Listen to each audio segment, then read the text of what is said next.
So here we are in Georgetown. This used to be a homeless camp right here. I'll tell you one thing that some of the homeless and demons have in common is they can become legal experts. I don't know how. There's different zoning around town. Some homeless become land use law experts, and they know like which places they can set up camp and which places they cannot. This used to be a successful homeless camp here. They finally got booted. There are places in town where basically they set up tents. You've seen it right out in the middle, and well, maybe I'll just show you one now, but where they can tell the cops, go fuck yourself. And I think, I've never really researched it. I would never want to live outdoors like that. But it's, I think it's when it's on, usually on state highway. They have easements. The state highway has easements. You usually find it near freeway interchange zoning, stuff like that. Now, demons are, they are legal experts in the extreme. So here's a,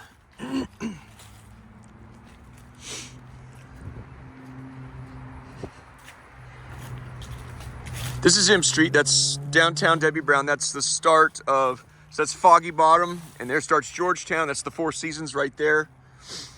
They even had them out here. I think, let's just sort of see where we get here.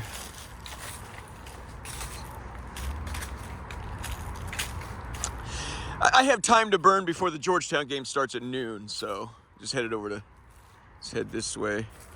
Well, first I want to go this way. You have tents practically in the middle of the street near that roundabout. They cannot tell them to leave for some, I don't know. I know land use law and I've never observed that. The only thing I can think of in my head is that is state easement.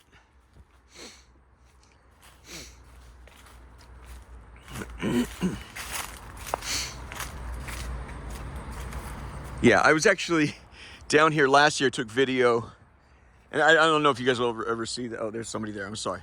I'm so sorry. I'm moving on. And one person said, "Please don't film me, bro." Well, he said in the nicest way possible. But you can see people were getting in. Oh, there's a camp there. Or they get in and out. Can you see there's a lawn chair? Can you see the office chair? Excuse me. See the chairs there? Okay, somebody's full blown. You have people living in there right now. Okay, that's fine. See, it's freeway interchange. I think that's why this individual can still get away with it. It's state. That's an easement dedicated to the state. It somehow falls into some sort of legal no man's land. Fuck.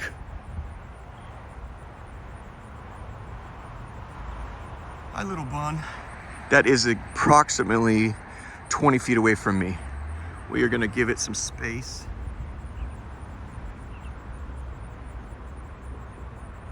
We're gonna go this way, little feller. You're good, you're good, you're good.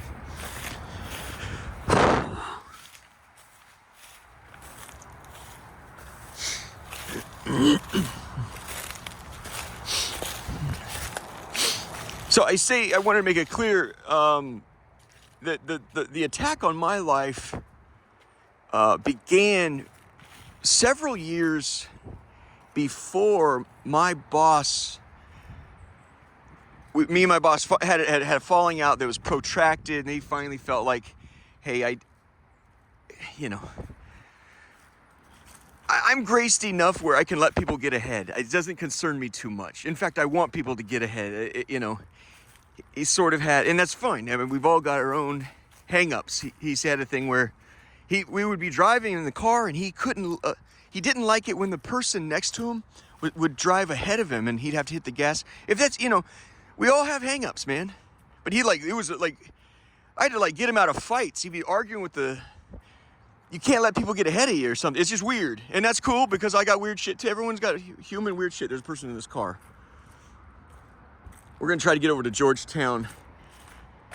We're gonna go look at the backside. Look at this new development of the Four Seasons. So, the demons are magnificent at war. And this is one of those things, like, you can easily look at with real estate development. We'll look at the new Four Seasons going in here. It works the same way. If once they get legal rights, it's on. That's why you have to find a priest to get you, what gave them legal rights to be here? That's why you're talking to a priest. What gave them legal rights to, if the person doesn't know, they'll ask questions pertinent to your life. Let me ask you, have you ever been in an accident? Yeah, I broke a leg. You go through everything in your life. They're real concerned about the Masonic shit. But they want to know from what they hear from you, how did they get in? And then that's how you get rid of them. If they can't get it from you, then they need to get the demon to talk. Which, there's a strange peculiarity there. Demons are like unbelievably sophisticated in their thinking. It's staggering. But then you occasionally find some, like, they're just total idiots. But don't let that deceive you. They fuck you up in a million different ways. But one thing is, once you get their name, it's like a dog. You have some measure of control over it. Like the dog, you're like, Rufus, stop it. They go, huh? It really fucks them up. This is an old grotto. We've kind of gone through a lot of this shit. So this is the back side. So that's Four Seasons there. This is, there's your Watergate. Right? Yeah, something of your own little devil's elbow over here. What is this? So kilns. What's a kiln? These kilns were used as late as 1908, supplying Washington with a fine grade of lime.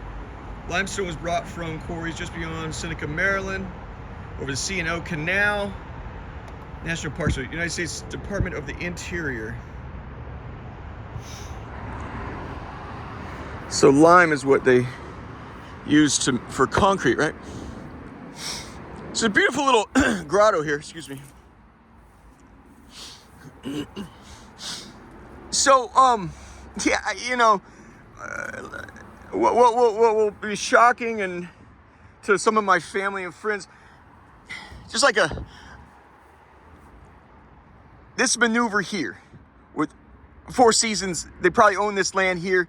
Whether they knew whether from Washington, D.C., whether they get the fucking approval or not, it's a likelihood they're going to get the approval for this expansion. So what do? You start buying out the tracts nearby. Well, you might end up, it doesn't get approved. Shit, we don't get to go, the small likelihood we don't get to go ahead with our plans. But now you're a homeowner, you own vacant, unused properties, even properties with tenants on it around that. So it's a kind of a win-win no matter what. But this is a likely target, right? So you start buying up shit. So a demonic attack on somebody, they will proceed. The attack will proceed. They'll set up for the attack long before they have legal rights, in a sense, okay? And that's why I feel absolutely certain what happened in my life. We think we're going to get legal rights to just go in and just decimate this cocksucker, okay? And so the attack began. What happened in World War II when America goes over there, right? It was supposed to be a big surprise attack. They didn't want anyone to know where the Americans were going to approach France. Which shoreline were they going to approach France? They didn't want nobody to know. But what was happening before then? Several weeks before, they started bombing the area behind it, trying to take out guns. And then parachuting, right? The attack preceded. I remember early on in this thing, I'm like, is all this nightmare connected? Like, you're an idiot I can't believe I was that. Yeah, you're too close. In war, it's called being too close to the elephant. You can't see the damn thing. You're too fucking close to it. Anyway, so in a case where they feel they're going to have a high probability of getting the legal rights to expand their territory right here, there will be movements that precede the attack. The hospital we moved from Eugene out to the beautiful River Bend site, there was a lot of work that preceded that attack. It was before I got to the company. He had been buying up all that area anyway. So one way or another, I'm going to profit from this, even if I don't get the legal rights to put that $600 million hospital out there.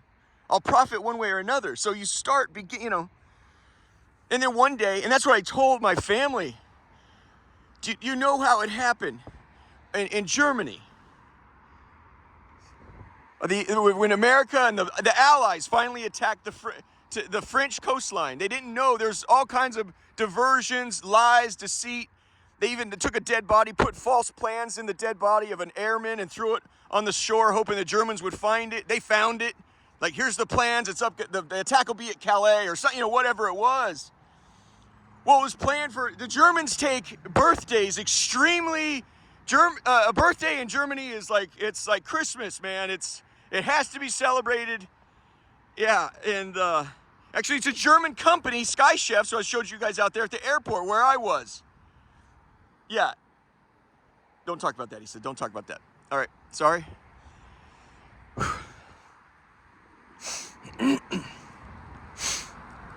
It was a birthday of a general or somebody, a very high-ranking dude on the Normandy, the French coastline.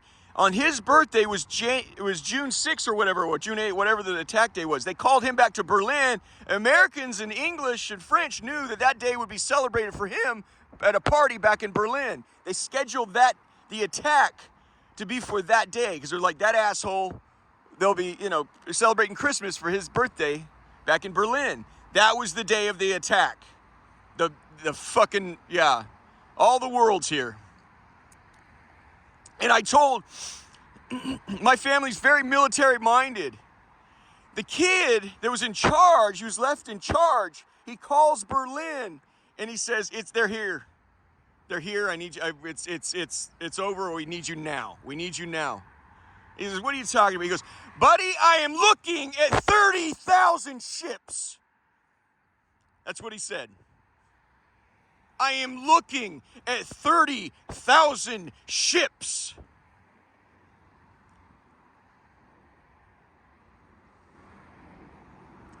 And the general says, no kidding, what his response was, he says, don't exaggerate.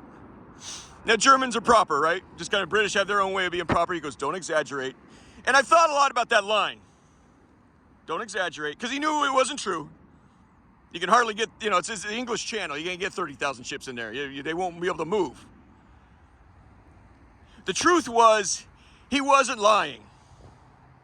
He was telling the truth. When you say, I'm looking at 30,000 ships, it means it doesn't matter what you do, we're all doomed. That's what he was saying by saying it's 30,000 ships. There's nothing you can do. Do you understand?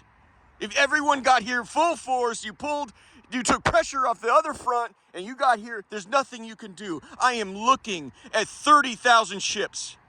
When this thing blew over on me on the West Coast with my family, I told my cousin specifically, one of the only cocksuckers that should have knew exactly what I was saying. I said, Corey, I am looking at 30,000 ships.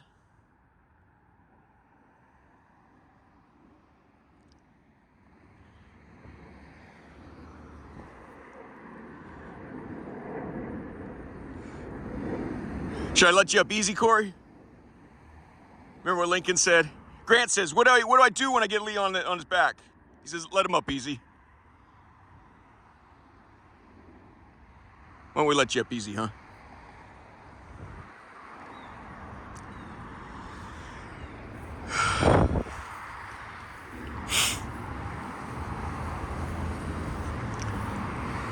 The thing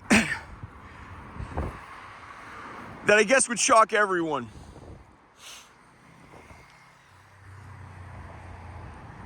is when I prayed those prayers for Jesus to punish me for all my sins. And I said, I want heavy work. I said, I want whatever in heaven is the Congressional Medal of Honor. That's what I want to earn. And Jesus later informed me, he says, with all 7 of your prayers that you put together, what you've asked for is crucifixion. So I do owe my family something of an explanation. That by what I did with those prayers was I basically handed over the legal rights to my person and my soul. My family deserves that information.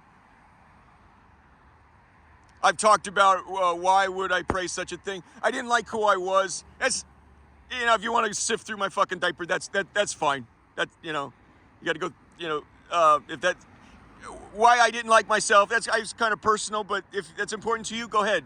Go ahead. And that's why I did it. I even told Jesus, I said, it feels like you have something big planned. I said, I'm all in, man. If you got something big planned, I'm all in, I didn't like who I was, so I figure I'd be used by the Almighty, and I would come out a different person because I didn't like who I was, and I'd be more profit. I'd be finally my profit margin would be in the black. Why would somebody pray something like that? Why do you got to go to Mount Everest? Why is 500 million not enough for your hedge fund? Why is 500 billion not enough for your hedge fund? It's never enough.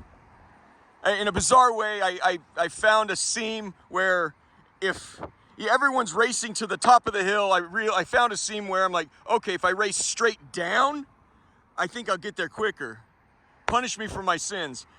That's going backwards. Everyone kind of wants to be alleviated and exonerated from their sins. Now go on and play grab ass and have a good time. I genuinely felt, and it turns out to be the case, that my profit margin is, as some hippies would say, obscene.